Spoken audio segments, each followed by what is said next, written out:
नमस्कार, मी गिरीश स्वामी. एका वधूचा मी बायोटा घेऊन आलेलो आहे आणि या वधू ज्या आहेत त्या विधवा आहेत.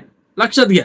सविस्तर बायोटा मी वाचूनच दाखवणार आहे, पण त्या अगोदर मला एक महत्वाची माहिती तुमच्यासोबत शेअर करायची आहे. काळजीपूर्वक ऐका. बघा, तुम्हाला माहिती आहे की आपल्या महाराष्ट्रामध्ये खेडोपाडी आज हजारो तरुण जे आहेत, मुलं जे आहेत ते बसून आहेत की त्यांचं शिक्षण कमी आहे, त्यांचं वय झालंय, इन्कम कमी आहे. मग अशा मुलांनी करायचं काय? त्यांना जातीमध्ये रिस्पॉन्स येत नाही मुलींचा, त्यांना जातीमध्ये स्थळ मिळत नाहीये. मग अशा मुलांनी करायचं काय? त्यांच्यासमोर एकच पर्याय राहतो, तो म्हणजे आंतरजाती विवाह, इंटरकास्ट ज्याला आपण म्हणतो. बघा, जर तुम्हाला जातीमध्ये रिस्पॉन्स येत नसेल, मी मुलांच्या आई वडिलांना बोलतोय, तुमच्या मुलांना जातीमध्ये जर मुलगी मिळत नसेल तर तुमच्या मुलांचा आंतरजाती विवाह लावून द्या. थांबून घेऊ नका मुलांना घरी. लक्षात ठेवा, त्यांचे लग्न करून टाका.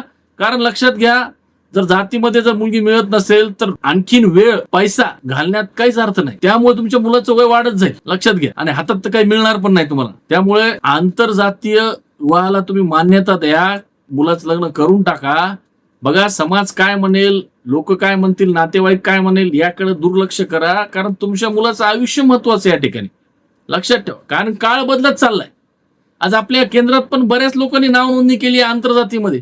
काय करणार मुलं? तुम्ही लक्षात घ्या, जातीमध्ये स्थळ मिळत नाहीत, मग करणार काय? मुलांनी करायचं काय? आणि मुलांना तसंच तुम्ही ठेवून घेऊ शकत नाहीत घरामध्ये. लक्षात ठेवा, त्यांचं लग्न तर तुम्हाला एक दिवस लावून द्यावंच लागणार आहे. आणि डोक्यात एक गोष्ट लक्षात ही पण ठेवा की जर तुम्हाला जातीमध्ये जर मुली मिळत नसतील, ती जात काय कामाची ही पण लक्षात ठेवा. बघा, एक गोष्ट लक्षात ठेवा माझी, जी जात तुम्हाला मुलगी देत असेल ती जात तुमच्यासाठी महत्वाची आहे. मला स्पेशली मुलांच्या आईवडिलांना बोलायचंय, कमी शिक्षित मुलांच्या आईवडिलांना बोलायचं. त्याच्यामुळे डोक्यातून ते जातीचं खूळ काढून टाका. मुलांची लग्न पटापट लावा. जातीमध्ये जर स्थळ मिळत नसेल तर इतर जातीमध्ये स्थळ शोधायला लागा. त्यांचा आंतरजाती विवाह करून टाका. काही प्रॉब्लेम येणार नाही, हे लक्षात घ्या.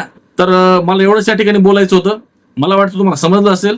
तर नक्की या गोष्टीचा विचार करा. आणि स्थळ तुम्हाला जर कन्फर्म पाहिजे असतील, खात्रीशीर पाहिजे असतील आंतरजाती विवाहाची, तर एकच काम करायचंय, आपल्या केंद्रात तुम्हाला कॉल लावायचा आहे. आपण त्या ठिकाणी मोठ्या प्रमाणात काम करतो बऱ्याच वर्षापासून. तर नक्की कॉल लावा आणि खात्रीशीर स्थळ मिळवा.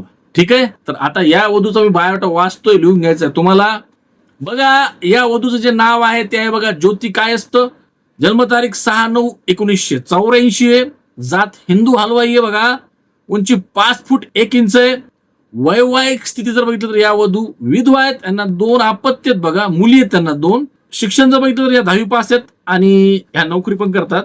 कौटुंबिक जर माहिती बघितली तर बघा, त्यांच्या कुटुंबामध्ये त्यांचे आई वडील असतात, त्यांना 3 भाऊ आणि 1 बहीण आहे. पत्ता, या वधू पुण्यामध्ये राहतात.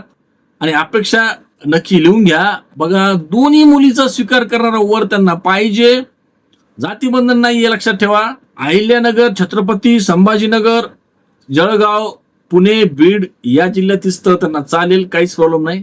तर या झाल्या वधूच्या अपेक्षा आणि झाली संपूर्ण वधूची माहिती. आणि ही जर माहिती तुम्हाला आवडली असेल, तुम्हाला माहिती काय करायचंय, चॅनलला सबस्क्राईब करायचंय आणि हो, व्हिडिओला जास्त प्रमाणात शेअर करा, जेणेकरून इतर लोकांना पण ह्याचा फायदा होईल.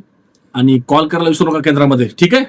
तर बस आजच्या या व्हिडिओमध्ये थांबतो. भेटतो तुम्हाला मी अशाच एका नवीन व्हिडिओमध्ये परत एका नवीन पाठासह. तोपर्यंत धन्यवाद.